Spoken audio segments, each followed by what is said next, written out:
Ayers, thanks for joining us tonight. We know that we are up against the Oscars. That's why we were all dolled up. We've got our boas on, our fancy stuff. We did our hair. I attempted liquid eyeliner, which, as you can see, which has a big smear because that's above my pay grade. Makeup in a bathroom.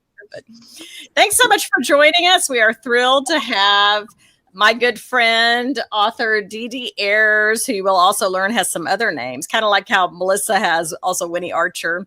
DD has multiple names, and we're going to talk about her fantastic book, Explosive Forces, tonight, which, as you can see, is very hot. Had a lot of fun with this. And before we get started, I'm going to tell you how DD and I met. We both wrote for St. Martin's when we wrote our canine series. Well, our publisher never mentioned to us that we both had canine series going on. And DD was smart enough to notice, hey, there's another author writing a canine series for St. Martin's. You got an email or something, right? And it popped up. Yeah. And so she contacted me and she said, hey, we should do some cross promotion. So I was like, great. And at that point, I was living in Tennessee. She was living in Fort Worth. And we just talked to each other via Skype. And that's the pre-Zoom days, I guess, really, because Skype is much different. And from there, we just developed a friendship. We ended up going to conferences together. It was funny because I was looking for pictures to post today, and I found so many on my phone. Oh, the sound was a little garbled there. I'm sorry. I said you sent me a couple, I think. Oh, yeah. Yeah. We've done Killer Nashville together. We've done a whole bunch of dog events, Puppy Mill Awareness Day, a dog event in that little town that was north of Austin. Writers retreats. We've done panels together.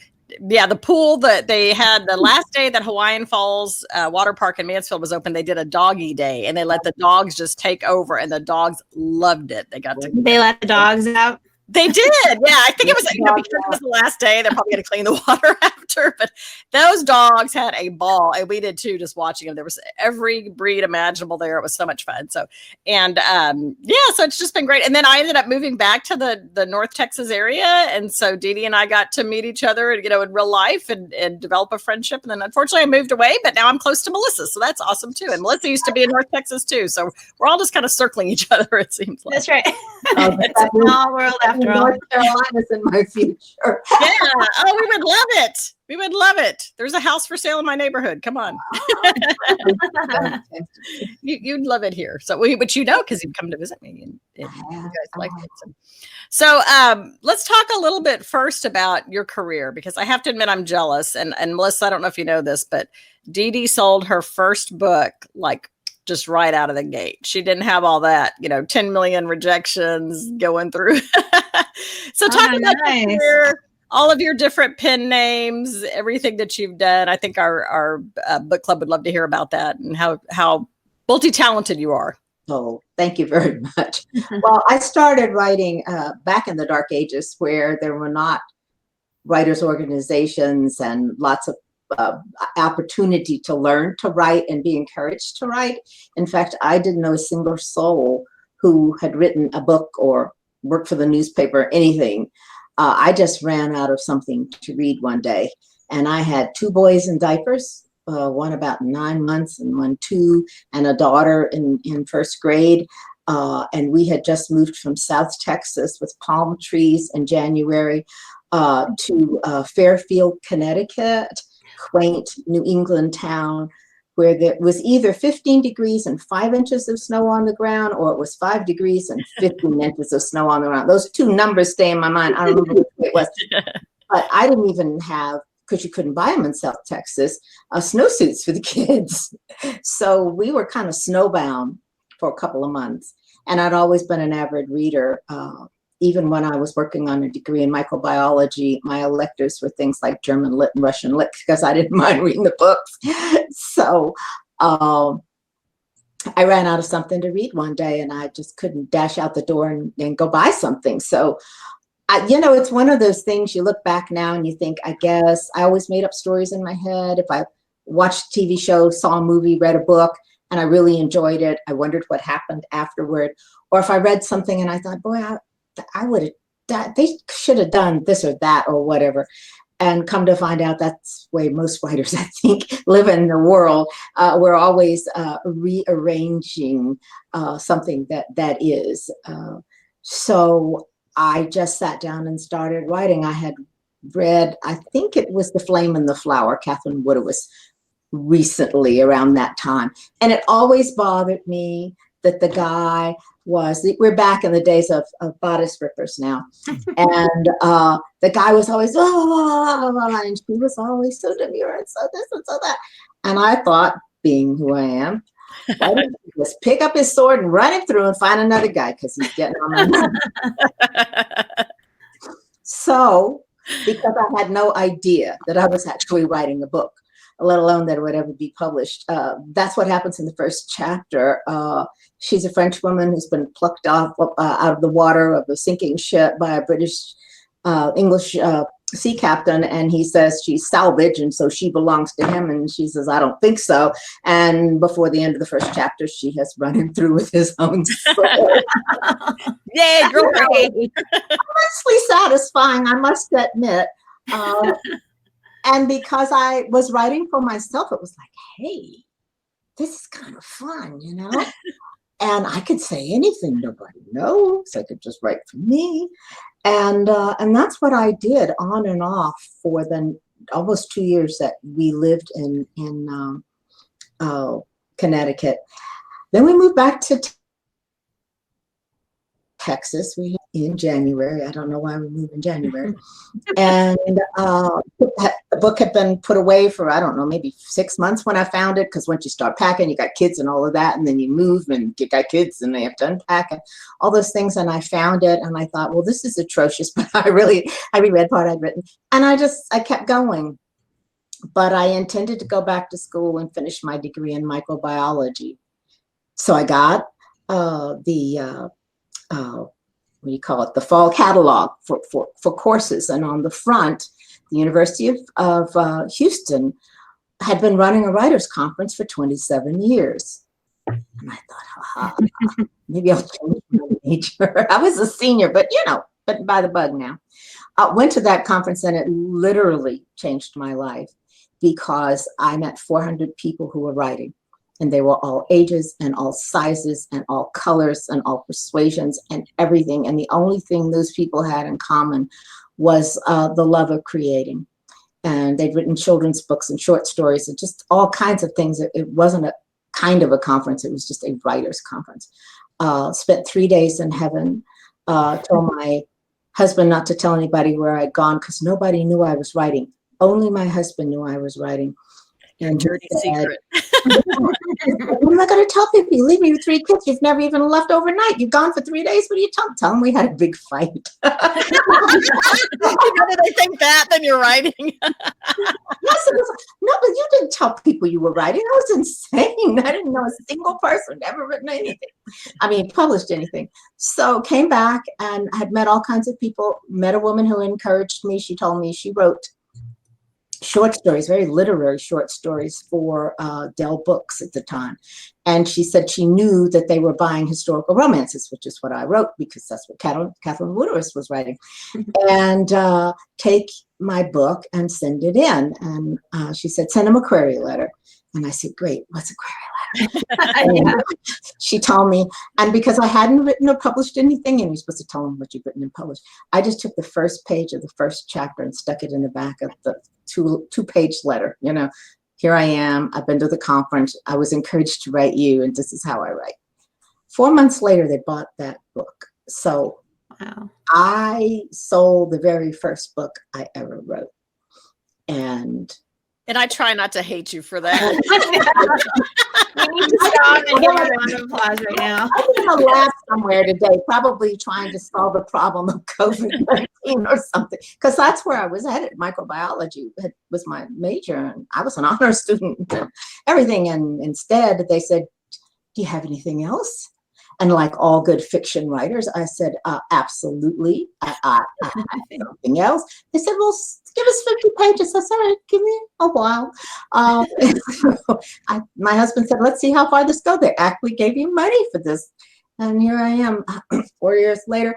And and I've published 46 books. I think I'm at 46. Wow, that's so great. So that's how I got started. Just dumb luck, and the desire to write. I made the book as real as I could make it. I loved the research that went into writing historicals. You know, when you start, you're like, okay, you're on a boat. Well, where's the captain's cabin? Well, it depends on what century it is and what whether it's a French ship or an Italian ship or an English ship. And so that kind of stuff fascinated me. And I've always done a lot of research. I have books on the history of rings and books on the history of spoons and books on the history of underwear and jewelry and lots and lots of books on costumes and clothing. Because it's part of the ambiance. It's why I read. I want to believe. I know it's make believe, but I want to believe it could have happened that way. Didn't happen, but could have happened that way. Well, your love of research, I mean, that's probably something that carried over from microbiology. So maybe it's just you applied your talents in a different direction, you know? So yeah. I mean, it is interesting how sometimes looking back, you kind of can see sort of a journey of your life or your path and kind of go, okay, you know, I'm sort of on track there, or where I was way off, or, you know, how it all leads to where you're supposed to be, I think. Yeah, that's kind of interesting because I had a really good girlfriend, and she was so good a girlfriend that she was my matron of honor when I got married. But we had met each other, seen each other again. We both had really tiny, just before I started writing. And I was folding diapers and doing baby clothes. And she said, you know, we didn't need a high school diploma to do what we're doing. And I thought, I'm never going to do it. And then I just started writing, and it made me feel good. And so I stuck with that. So sometimes people say, how do you know what you want to do?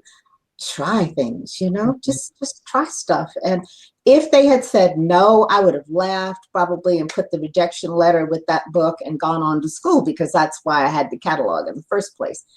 But sometimes your desires and the opportunity comes along. And I think when things are in sync, then that's what, of course, I didn't sell my second book, so, you know, fair. Well, this seems like fate put you in the position where you were going to be looking at that catalog. It moved you back to Texas and it put that catalog in front of you. Yeah. So I do believe in serendipity and following your dreams, because my father always said, you're going to work for a living. So choose something you like to do, because you're going to hate doing it some of the time, but at least you'll like doing it most of the time. Yeah. And I think that's very true. You know, being a writer is kind of a strange business. People give you money if you're lucky after you've sold a couple of books in the beginning, and you promise them you're going to turn some work in and 4 months or 6 months. Or I was writing 700 manuscript page historical romances back in the day, the big ones. Wow, that's huge. And so a year later, you turn in a manuscript, and nobody called to say, well, how are you doing? Mm-hmm. Are you half finished? Are you 3/4 of the way finished? And so there's a lot of self-discipline that, as you ladies know, that goes into writing. I've met a lot of talented people who I think never made it in the business because they didn't stick to it. It's a tough thing. The lady who encouraged me, who said, go ahead, send it in and tell me what a query letter was, had written for 10 years before she sold anything. Mm-hmm. Yeah, it's a combination definitely of talent and perseverance, because really almost everybody I know that has stuck with it long enough, you know, a decade or more, they've eventually gotten published in some form. Yeah. It's the ones who, you know, after 3 years of struggling, gave up on it, that, you know, that had just as much talent as everybody else that didn't get published. So it is a matter, I think, of sticking with it and paying your dues. And unfortunately, it does take a long time, but it's, you know, for most people, not you, but it's worth it. It's so much fun. It's easier now to find the means to learn how to write. Sure. I didn't, you can take a class now and you can talk, they talk about scene and set and hook in, hook out, all those things. And I didn't know any of that. So I would read books that I enjoyed while I was writing my own work. And, you know, how did they get out of the room? You know, I have the person they're talking, tugging into, how do you say, She opened the door, she pulled the door open, she went through the door, that's it. I don't remember reading that. And you pick up a book and you sit there and say, he left. I was like, yes, it's not important. It doesn't matter. Because if you say, put your hand on the latch and pull the door open, you expect that there's something on the other side. Yeah. Leaving out that little stuff. Yeah. Well, we want to, Dee Dee, we want to welcome everybody tonight. So we have Corey and Patricia and April here, and Sue and Cecilia, and lots of comments saying thank you for sticking with it and what an inspiring story. So thank you. It's so appreciated. Thank you very much. It's been a pleasure. The writing life has it's something you can take along with you. I have been in airports and delivery rooms with daughter and daughter-in-laws and all kinds of places with the writing, because it is easier to carry. I started writing longhand, pen and paper. Hated the typewriter. Computers came along. Hallelujah! What a difference. Yeah. So I did an outline today in a notebook, and I can't read half of it. So, it's like we don't handwrite anything anymore, so our handwriting's gotten so bad. I've noticed that too. I basically have to print to be able to read what I've written. And your point. I'm going to call her Laura sometimes because that's her real name. So I may forget. She's appearing as Dee Dee tonight. I have a lot of names: Terry Nilsson Bonner, Laura Parker, Laura Castoro. I've published a lot of different names. But your point about being around other writers and the writer thing too, and one thing that Melissa and I have loved too is getting to interact with readers with this Book Warriors book club too, because it's just book people are a special breed. We're great people. Okay. We're fun people. Readers make it possible for us. We love readers. Yes. Open-minded people. Yeah. So it's so nice to be able to get to interact with readers doing stuff like this, and just really, really fun. So we're glad all you guys that Melissa mentioned, we're glad you guys are all here and getting to. Yes. Thank you. Yeah. Thank you for choosing us over the Oscars, which is why we're dressed like this. If you're tuning in late. Well, so I want to. Dee Dee, Laura, I'll call you Dee Dee. I want to piggyback on your research. So for this book, you obviously did tons and tons of research, both with the arson investigation and the canine bomb detection. So can you tell us a little bit, first of all, how you transitioned from historical to contemporary, number one, and then how does the research differ, because it's such a different beast? Well, I wrote historical romances, and then I didn't sell the second one real quick. And so I got an opportunity to write Westerns. And I wrote historical romances as Laura Parker. And so they told me I was probably going to be Larry Parker, because if I was going to write Westerns, because it was writing for men only wanted to read about men, by men. So I got this opportunity, and I wrote the first book, and I had a male editor. And he said, just remember, not all that talky that women do in romances. Men just say it and it's over. And I thought, okay, great, but they can think. So I read a lot of Westerns. I read Louis L'Amour, I read Larry McMurtry, and a lot of things in between. And I discovered, they think in books, they just don't say much. So that was my saving grace.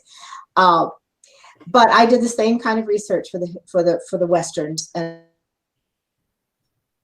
I did so well. And they actually put my name on it, but it's down in the brush at the bottom of the book, and most people don't know that I ever wrote Jim Bridger, Mountain Man, or Kit Carson, Trapper King. They find my name on that cover, but they sold very well. So then I went back to romance. Got an opportunity to write for Silhouette before it was bought by Harlequin. And I had not written or read contemporary romance. I found them not as interesting as the historicals, because the women had the adventures. And it seemed like, but romances were changing. Contemporary romances were changing in the 80s. And the first one I wrote for Silhouette was a suspense. And so I guess almost all my contemporaries have had suspense in them, because that just seems to be a natural for me. So then when you say there's some research, it's different. It is, but if you write about a town that you live in, or you write about a town that you have lived in, you have to be careful when you tell stories, because if you remember something, this little place was on this, 10 years ago, there was this grocery store on the corner, or there's a restaurant I loved, or something. Might be a parking lot now, and people will write and say, yes, there's no store there, there's no restaurant. So I've always been, it's different kinds of research. Mm-hmm. Coming forward to the canine series, though, that was from the bottom up research. I knew nothing about police dogs except that you see them at the fair and on the street and in the airport and that kind of stuff. And I knew they were trained to do certain things, sniff out bombs, sniff out guns, that kind of stuff. But I didn't know anything. So I do have a neighbor who's she's retired now, was a police officer. And I said, do you know anybody in the canine force here in Fort Worth? And she said, I do. He's one of my best friends. And luckily, he was a great guy. He was a teacher of canine. So all my questions he could answer very well. And that's nice. That's a great resource. Yeah, I approached him. We met in a coffee shop. And I learned this about police officers, because this happened to me so many times now. If you say 1 o'clock, they're there at 12:45. You can never get there before them. Even if you're 5 or 10 minutes early, they're still there. So he didn't know me from Adam. I had an okay from my neighbor that I was for real, but we became friends. But I just had a long list of questions because I knew nothing about being a police officer, let alone a canine person. And that was fascinating. I think as a writer, the stories that he told me, and then later on other men and women canine officers have told me, and I know Diane and I talked about this a lot. Sometimes you don't have to make stuff up. They tell you these things and you go, oh my goodness.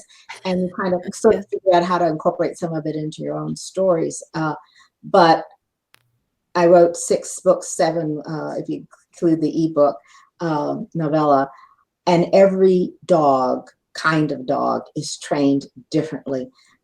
Police dogs, FBI dogs, search dogs, every kind is trained differently because of what they have to do. So one of the most different are the bomb dogs and and they're also, they used to be called arson dogs, but they just call them bomb dogs now. But any kind of accelerant, anything that explodes. Since 9/11, they have folded them over.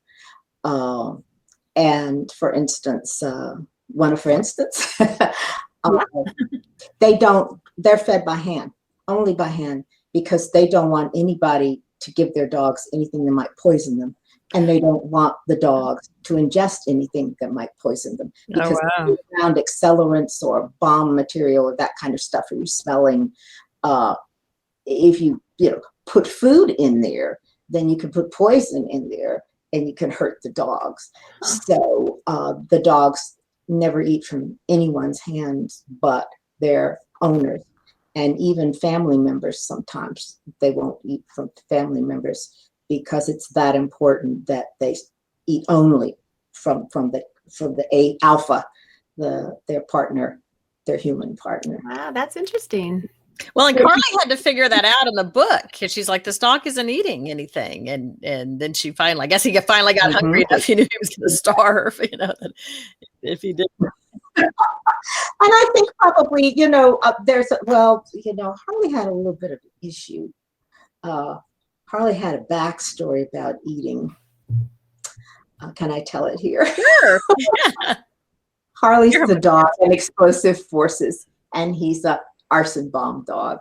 And he's a great character. I had a lot of fun with him. But this is a true backstory that one of the trainers told me, that he'd gotten a wonderful dog. It was a terrific bomb dog. But really, he was supposed to be a seeing eye dog.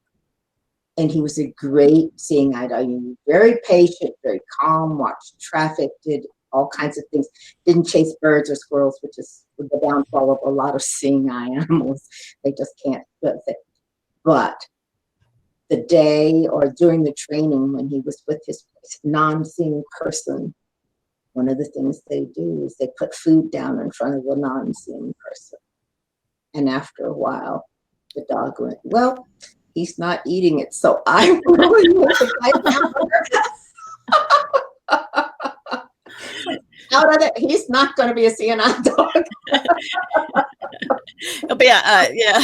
I think Harley finally gave in to the maybe I'll eat something. You know how that could have been. He had that predilection for when it's food. It's hard for him, really hard. So after a couple of days, he can't say no. Well, we know the feeling, right? Well, it was fun finding the personalities for the dogs and everything. Yeah. I wanted them to be as much a character in the book. Diane has done with her reoccurring character partnership. And so over books, you learn more and more about Bridget and her habits and everything. But in each book, I had to give you the whole bologna sandwich at the same time. So the dogs, I have one that likes to hide stuff because he doesn't like the guy that his female partner is seeing. And so he hides his wallet and he hides a few other things over the course of because he just doesn't like her. So when he puts something down, his phone, whatever it is, he takes it. And that was part of the research too, was that to realize that they are dogs, but they're also very much personalities. And they're kind of special. They are genius animals at what they do. And they have arson dogs are not afraid of loud noises, and they're not afraid of flame, and they're not. Plenty of dogs can do the job, but can they also withstand the bangs? The same is true of dogs in the military and all. You know, the guns frighten them away. They could be the fiercest animal in the world, but if they're afraid of explosive sounds, then it doesn't work. So they're very specific to what they do. That's so interesting.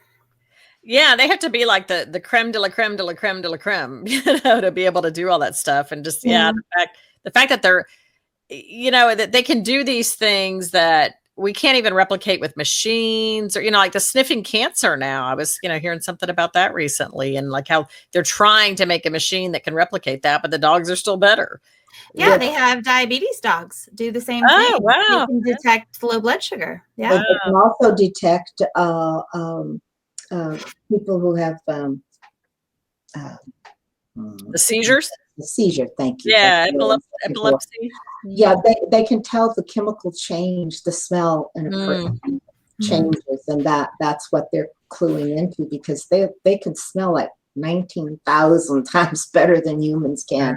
One of the first officers said, dogs don't just smell dirt, or they don't just smell drugs, or they don't just smell whatever you're training them to smell. They know, like if they smell cake, they smell the flour, they smell the salt, they smell the eggs, they smell the butter, they smell the milk, they smell all the components come apart in the dog's the head,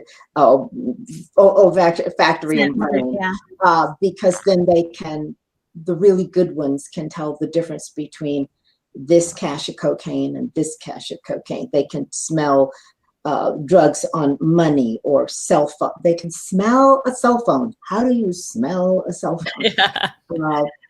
And they are taught, they're very quiet dogs. Once again, because if you find a bomb, you don't want a dog jumping around barking. They might set it off. Pawing at it, yeah. No, don't paw. They're taught to be very quiet, sit very quietly. And they do that next to a person. They'll come up behind somebody if they're armed or whatever they're being trained to, you know, what they're looking for. And you might not even know that the dog has pointed you out, because they don't want them to make a scene. And in the movies, dogs always, you know, at the leash and pulling on the end of it and barking like crazy. And it's like, how are you going to find somebody who's hiding? You know, if you're making so much noise, they know exactly where you are. Can hear you coming. Yeah. And they don't usually lead the team that's going out. they will come around from the other direction, opposite wherever the wind is. And so there was so much to learn. The research was just really involved. And for me, that's the by pleasure of writing. I get to tell great stories, but then, like I said, as well as I can make it, the details are true. I had a police, well, not police. This book is about a fireman. Actually, he's an arson investigator, and in Texas, arson investigators are police officers and firefighters. They've had both jobs. And they carry a gun, they can arrest people, and they can interrogate people. They don't just, dig around in the ashes and try to figure out what happens. And they go into fires while the fire is going on, because that's why the that's where the fire part comes in, because things are being destroyed as the fire is going on. So they want to get in there and find things before they get all burned up. They probably have to kind of see how it's spreading and stuff too, I would guess. That's exactly what they want to do. They want to get in there while it's going on. And I evaluate a card that somebody gave me while I was working on this book, and it said, "Firefighters, something for police officers to admire."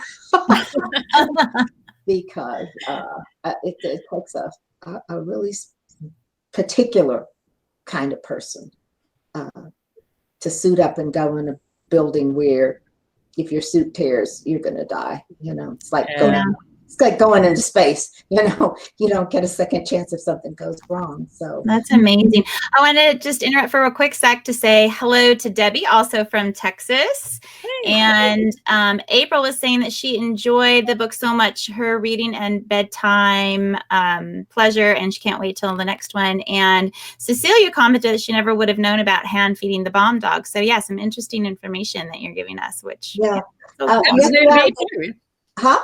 That was new to me too.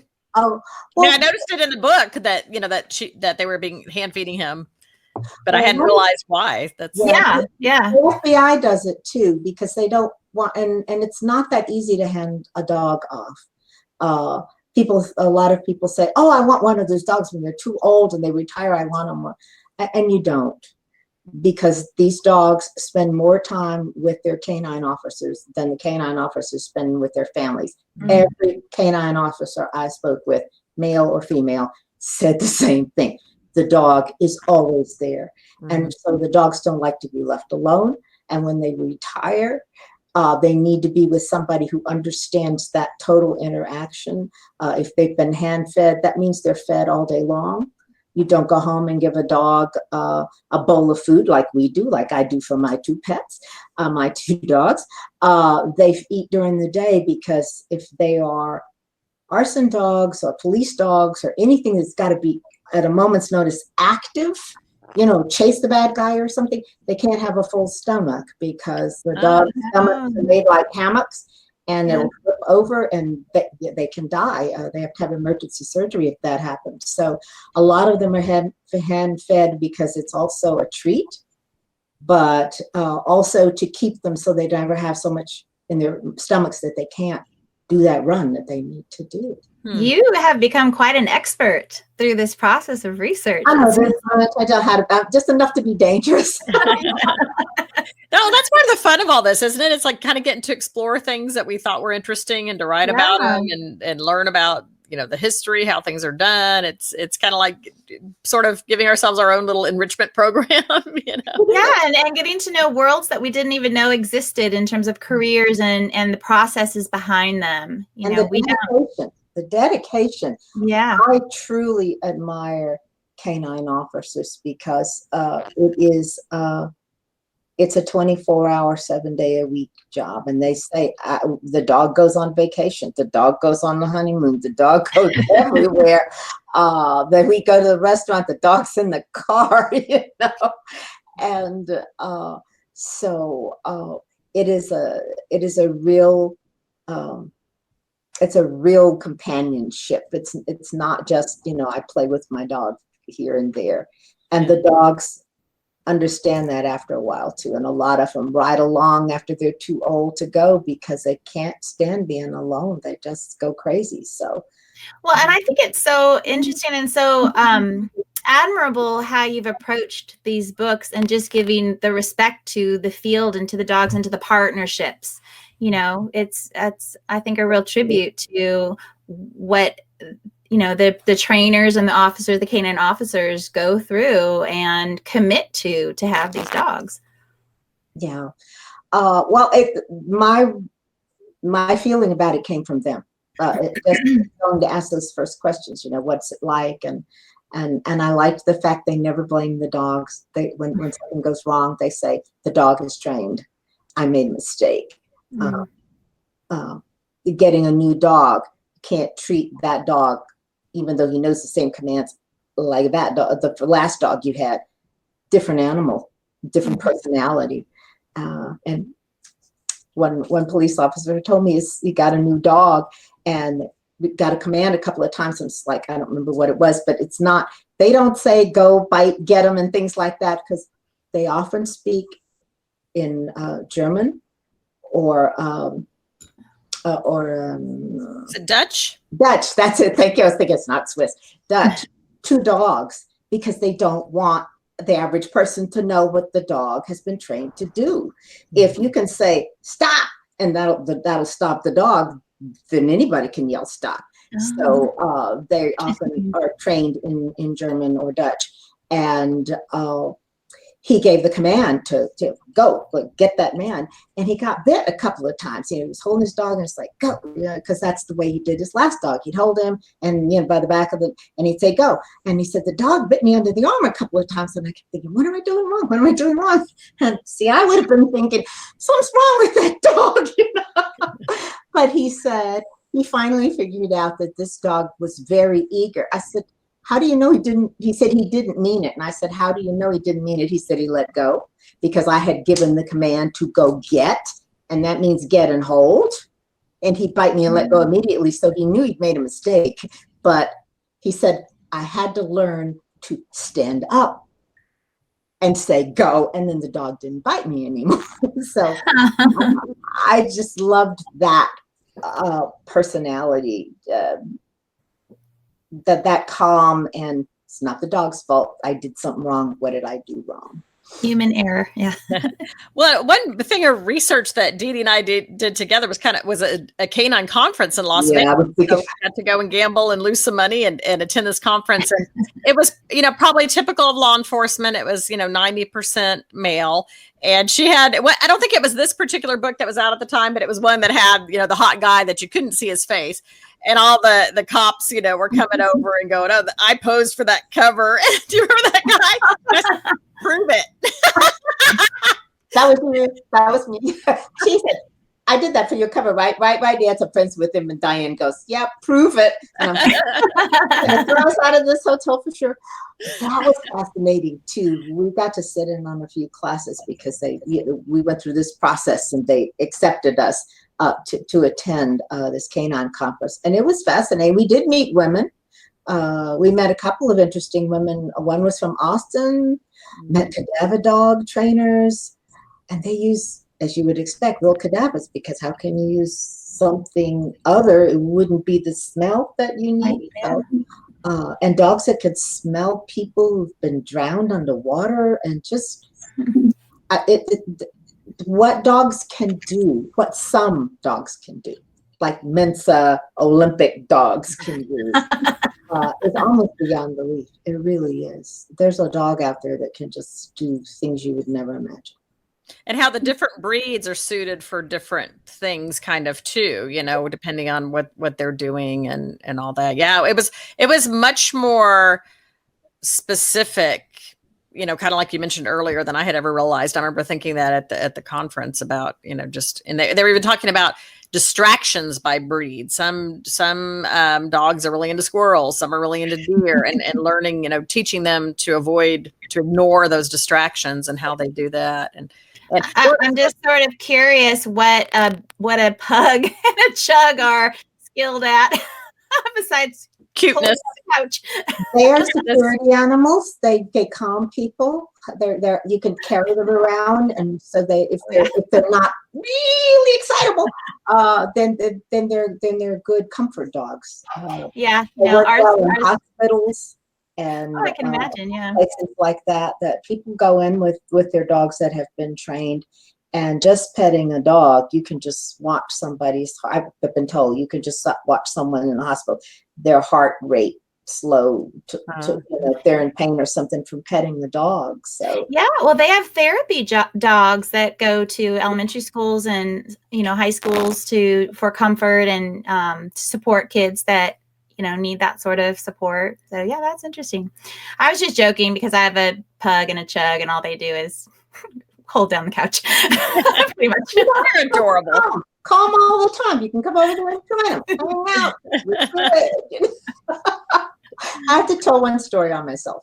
I did write one of the other books in this series is about a military police canine officer who was very badly wounded and lost his dog, and he's back in the States, and he's lost a leg, and he had a very hard charging dog, because these are dogs trained to stop and kill if necessary, because this is war. So that's not police dogs, different dog, different.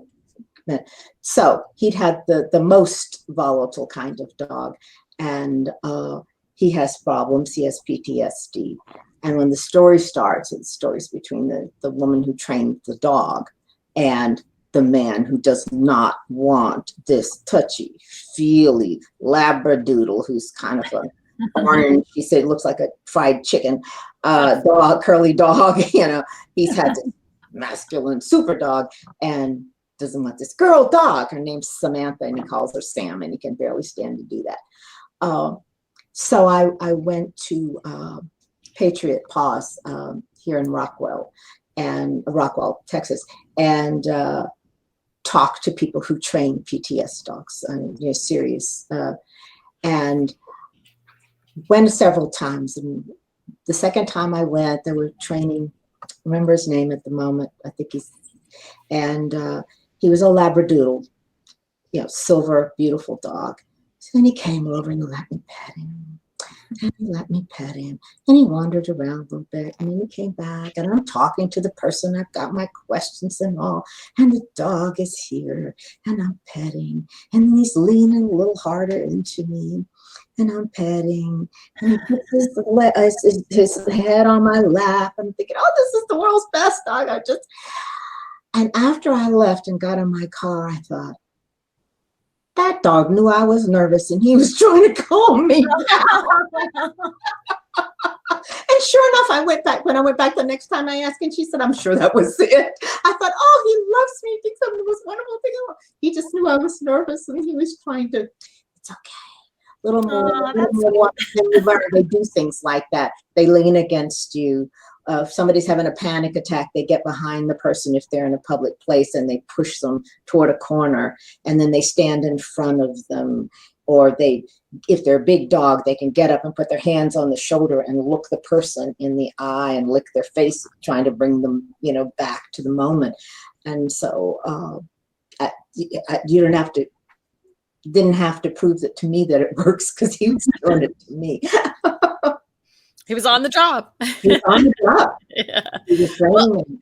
As much fun as we're having talking about the canine character, I want to talk a little bit about the human characters in the book too. I love Carly. I know with romance, it's usually kind of more about the guy and getting the reader to fall in love with the guy. But I really liked her. I mean, she had a fairly charmed life, with the modeling and getting discovered. Of course, losing her husband to addiction was hard.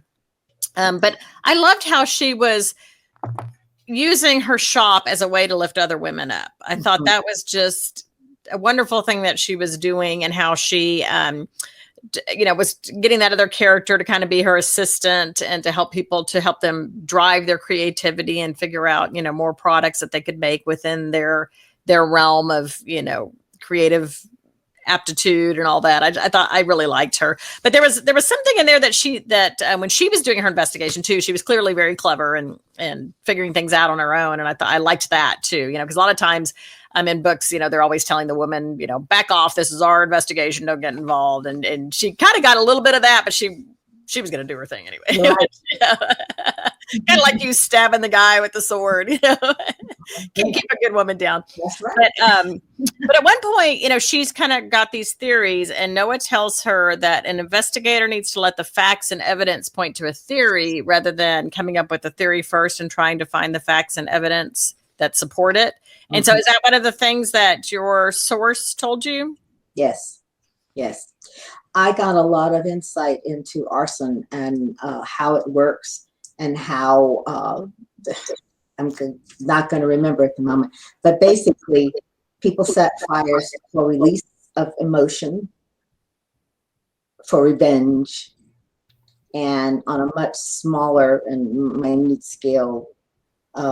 Excuse me. Number one is for money. People get paid to start fires. Number one. That's one. Then there's revenge, and then there's that sexual, I'll use the word perversion kind of thing that you see most often in books. When there's a pyromaniac around, he's somebody who's crazy, gets his jollies on watching things burn and that kind of stuff. That's pretty rare. People usually have reasons for what they're doing. And so I got to go into the arson office and look at the charts on how they register all the things that are going on, and that finding the facts and stuff, locating how the fact that somebody would go to the same service station and buy gasoline for every fire they started. And again, like the dogs who can tell the difference between this gas was got in this station, this one's because of the impurities that come from different things. They ran it through the gas chromatography or something like that. I remember that. Wow, that is fascinating. Yeah. And they discovered, okay, all of these fires here, same gasoline started every fire. So then what are the service stations within the circle of the fires? I mean, it wasn't a perfect circle, but it might have been more like a square, but you do that. And then you go, okay, well, actually they're kind of tight. So then this person might, we couldn't find anybody on the equipment. Looking at, they finally found the right service station by testing gasoline. Then they couldn't find no cars coming and going, and decided the guy was on a bicycle. And sure enough, as soon as they decided that, they found him on the film. Because you think of kids, and it wasn't a kid, but you think of people on bikes getting gas to put in their lawnmowers and stuff like that, and that's what he was doing. He was doing it like that, and nobody would think any twice of you buying gas, and so. That finding the facts, and then it was like once they realized that they had all these fires, then they caught him very quickly. So and they learned a lot from people who pay attention. They said people know a lot more than they think they do. If you talk to people, if you ask more general questions than specific questions like they do on television shows a lot, you'll get a better answer about things. There's been a problem in the neighborhood. Do you see people leave it open-ended and let them tell you about their observations rather than saying, did you see a so-and-so? Maybe they saw something that really is important, not what you thought it was. And so that's why don't go with a theory that it's a guy on a bike and a da-da-da. Ask her, what have you seen in the neighborhood in the last 3 weeks? Not have you seen a guy on a bike. To fun facts. Yeah, that's so interesting. So my next question is about the word and concept or theory, theme of flawlessness in the book. So the name of Carly's shop is Flawless, and the word flawless is used several times throughout the book as a theme. For instance, when things heat up between Carly and Noah, she realizes it might have been a mistake, and she said nothing's flawless about the relationship. And then when she's later negotiating her way out of a lease with her landlord, she says, I'm flawless. So I'm just curious about that theme, about that word, about that kind of concept to you, that flawlessness. Well, for me, back to what Diane was saying about my heroine, she had a seemingly charmed life, from the outside, supermodel, lived all over the world, made a good amount of money. But she'd also fallen in love with somebody who was a drug addict, and they both had to leave their careers. He was a fashion photographer and she was a model, in order to try to hold that together, but it just didn't work. She couldn't save him from himself. I don't think you can actually save anybody from themselves. So having that experience and having to start over, I think the Flawless was her way of saying, I'm okay. Not I'm perfect, not flawless, and there's nothing wrong with me, but just that I'm okay. Just this, I woke up this way. Beyonce says that. It means I am who I am, no matter what I look, no matter what I look like, I'm me, whether I have my makeup on my hair done, or not at all. So for me, Flawless had to do with being, I'm good enough as me. Mm-hmm. No kind of warts and all, like take me warts and all. Yes, exactly. It's self-acceptance. Yes, self-acceptance. Because I think that was very hard for her. She had not had a romantic relationship with anybody in the years after her husband died, because it was such a tough time. But it's really important for everybody to know that they're okay on their own. I think that's truly important. And, when you're 18 or 19 or whatever, you want to find the perfect guy, live forever and ever. After you've lived a few years, and most of the characters in my book are in their 30s or older, we get to write romance more realistically. That's what I want to say out of that. That it was very important to me that every character in the book be a real person, with real problems and flaws, but basically okay. I'm troublesome time by just me personally. When I read books and I think, oh, that person was so badly injured by life or whatever, I don't know that romance is going to fix it, or that they solved the issue, Yeah. So like a Band-Aid. Yeah. So the fact that she had said no relationship is flawless, that's because there's two people involved. You could be great. You're going to be involved with somebody else. There's going to be some stuff going on always, but that's okay. I think that's a great theme, and it's a great message to reinforce. Yeah. Because romance is a hopeful, whether it's romantic suspense or whatever, romance that leaves happily ever after, we're hoping, at least is for the future that we can see, is a hopeful thing. And that's what we need in this world. We've had so many things to scare the heck out of us in the last few years. It's like it just keeps coming, that at some point you just have to take a deep breath and say, okay, but today the sky was blue, it was pretty, wasn't too hot, wasn't too cold. Look at the flowers that are out there. And you have to bring yourself back to that hopefulness. Otherwise, what is the point? So I think people who read romance, all the different genres or whatever, share that sense that love does conquer all, if allowed to. And if you're not part of that party, I feel sorry for you. Yeah, it's definitely a hopeful thing. We have a comment from Trey Hartman. This is a good point. She says, if you ever see a service dog alone approach you, it needs you to follow him or her for help. Former EMT. So that's a good tip. That's interesting. Never would have thought of that. Yeah. Yeah. While we're on the subject of the human I did wrote that. While we're on the subject of the human characters, I really liked Jarius and Aunt Freda, and they felt really real to me. And I'm thinking, I bet this is based on somebody that DD knows, or maybe character traits pulled from real life. Did you have an aunt like that, or? Sort of. One of the fun things about having moved around a lot, and I know you have too, Diane, is that you meet friends. Have you also, this day and age, almost everybody has, but you live one place and you write a book and people say, oh, I know who that was. It was so-and-so. And then you move, and then the people from the place before go, oh, I know who that was. That was so and so and so. Because there are kinds of people all over. I mean, their personality types all over. So yeah, nobody specifically, but just kinds of people. And I liked the aunt was very no nonsense, had a good sense of humor, didn't want you to get away with anything, but she could be fun and she could be serious. And the cousin was young and enjoying life. He was just young. And blaming the dog for the cake. Shame on him.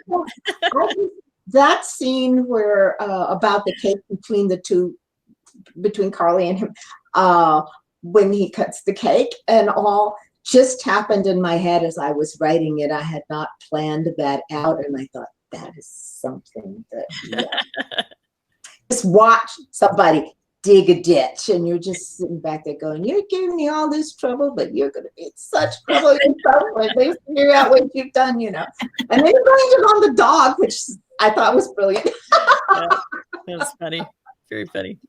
But, okay, so I have a little spoiler alert here, but the tension between the volunteer and the paid firefighters, I thought that was a really interesting one, and I hadn't really considered it before, even though I know there are volunteer fire departments.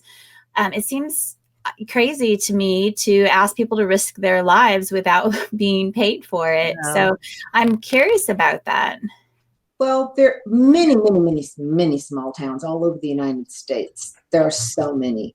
They just don't have enough people to be designated. They may not even have a police department. They may just have a sheriff's department. Lots and lots of counties in Texas only have a sheriff's department because no town is big enough to have a police department. Or they're in unincorporated areas. Yeah.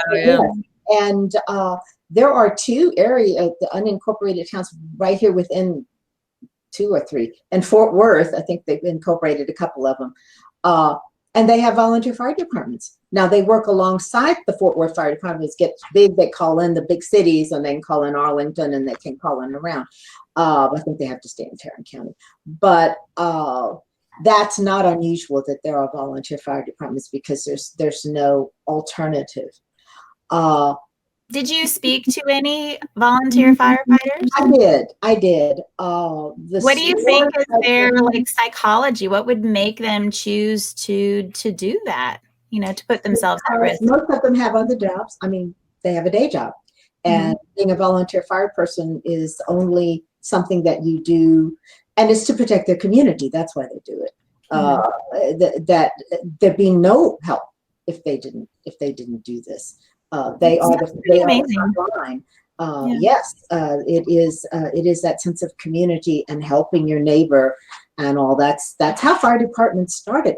My arson gentleman gave me the history of the fire department in Fort Worth, and he said they didn't pay the fire department here until about the 1920s, even though there was a fire brigade. So back again to because there was the sense among people in those days that if your stuff caught on fire and burned down, excuse me, maybe you had done something to deserve it. Oh. That was an act of God, and that people shouldn't get involved in it.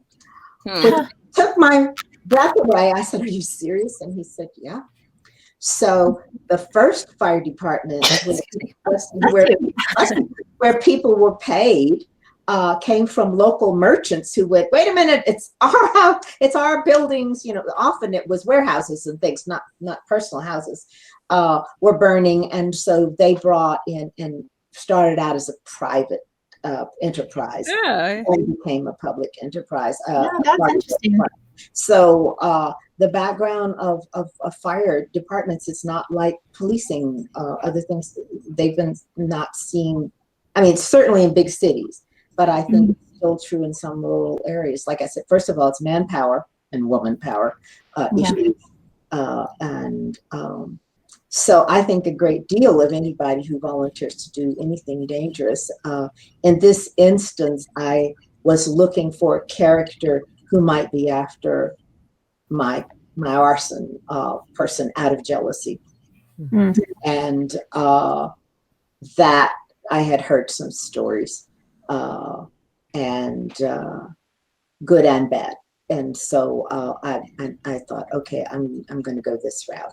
And again, it's like, could this be possible? It's like, we don't usually have that problem. We have a really good relationship with, and it's like, yeah, I just need one bad guy. I don't need the whole department to be a bad guy.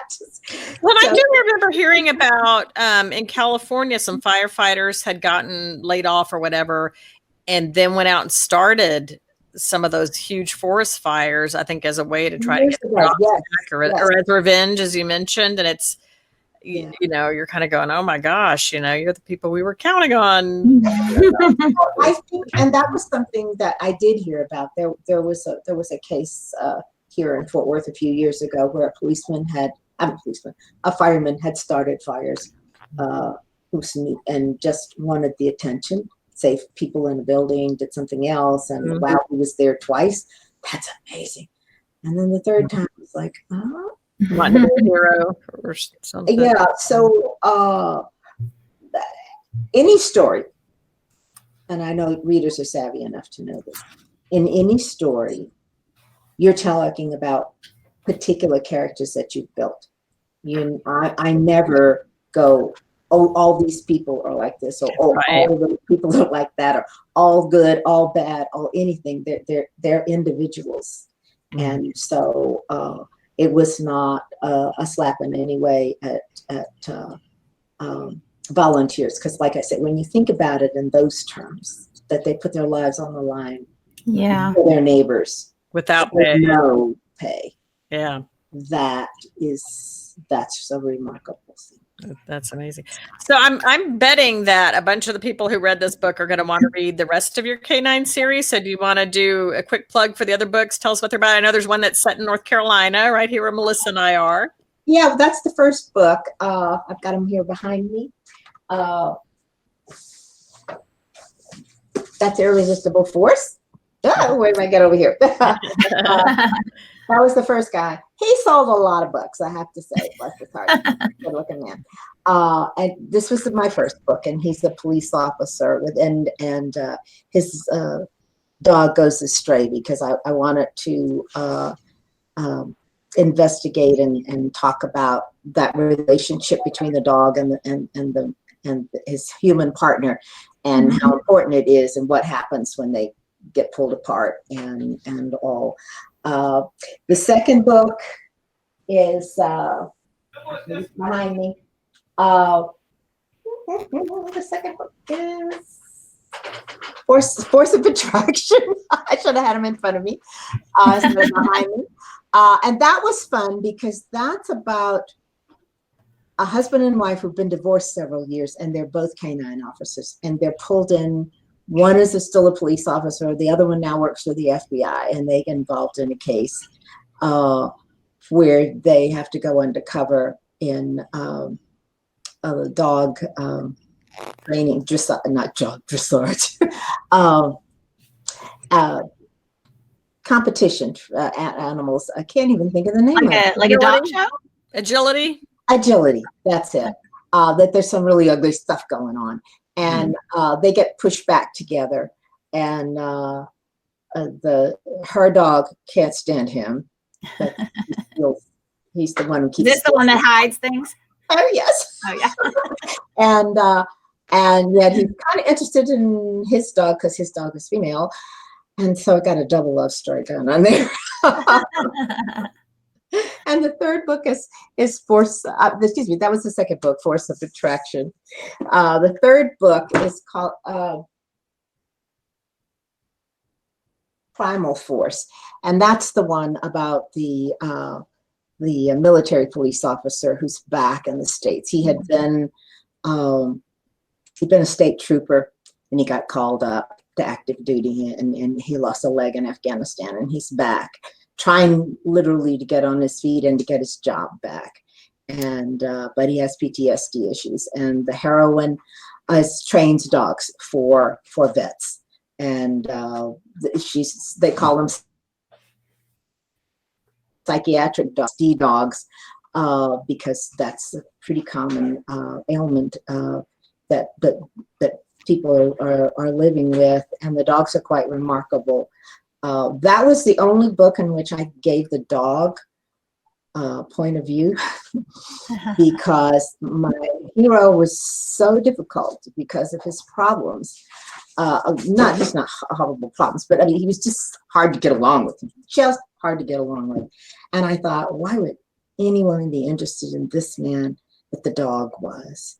And so I wound up giving the dog very short, Dougie points of view, like a paragraph here and a paragraph there, because ultimately the dog has to go out and find somebody and bring people back. So the reader who said, when you see a dog, professional dog, and they want you to, you see them and they want you to follow them. They do.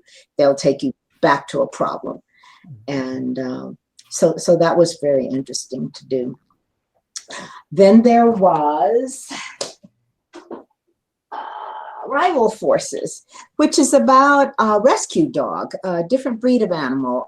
They rescue people from avalanches and like a backcountry kind of, backcountry kind of dogs and all, a different breed.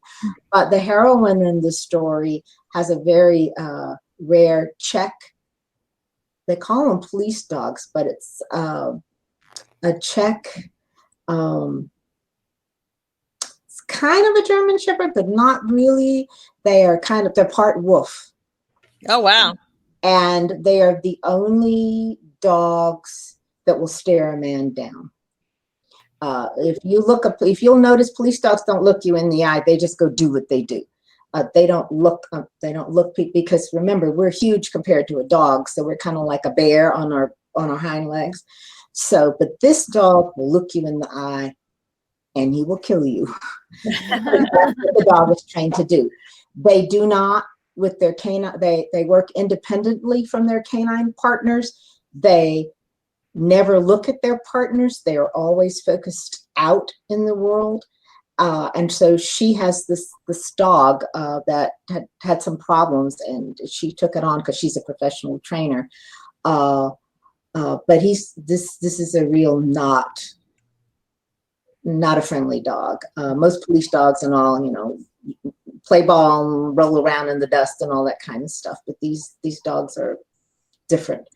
And so I wanted to write about that kind of a dog. And so people want to know more. You've got all this on your website at DD I do. You can look up every book, and I hope you'll enjoy them because everyone is different. If you read all of them, you will. There is a very general arc in the story, but you don't have to read them in order, and you don't have to read them all. Oh, please read them all. There's a novella at the very beginning, and it's an FBI dog. So, and please read what you've got coming up. You're kind of going in another direction with another name again, right? So tell me about that. This is exciting.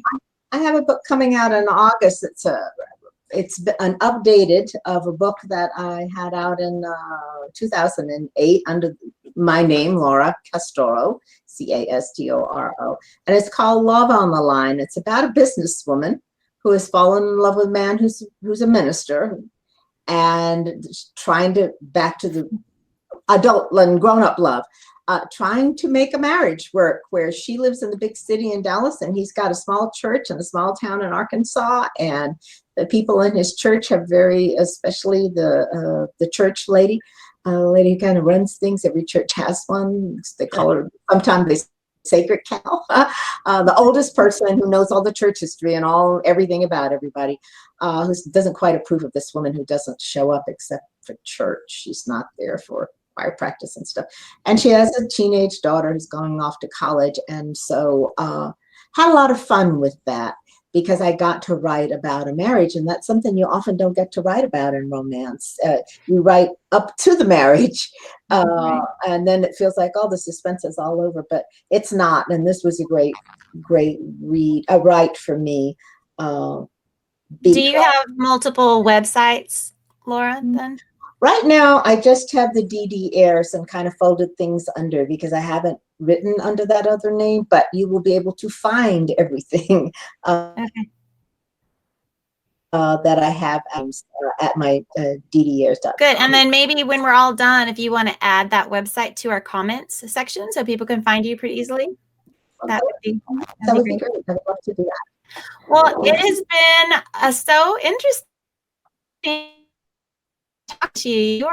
I would love to talk to you again when you have your next book out. So sometime towards the end of the year, maybe, or we can do a special something to talk about your upcoming book. That would be great. But I learned so much, and I would love to talk more about dogs and everything that you know, because I think your brain is so filled with fascinating information. Well, thank you. Sometimes it comes out, and sometimes I have a hesitation. This is fun. I look back at my own covers.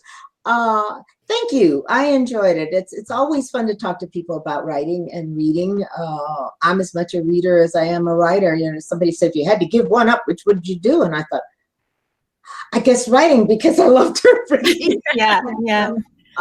But thankfully, we get to do both. And thanks to all the book warriors who are readers and readers and enjoy our otherwise it'd be like baking a cake and throwing it in the trash. You write a book, you want somebody to read it. That's a good analogy. And we don't ever want to throw our cakes away. We don't want the dog to eat our cake either. So this will be up on our website. It'll also be on our YouTube channel, which we're just sort of still developing a bit, but I'll share that link also later on. So yeah, if you guys have any questions for Dee, feel free to put them in the comments, and she'll be hopefully taking a look and answering any questions that you might have. And yeah, we're so glad that you spent the evening with us, and everybody else also, instead of being watching the Oscars, that you hung out with us and all of our faux fur and glitter. Yes, so much and fun. we hope you'll all be back next month. Yep. We'll announce the next book tomorrow. All right. Good night, everybody. Good night, everybody.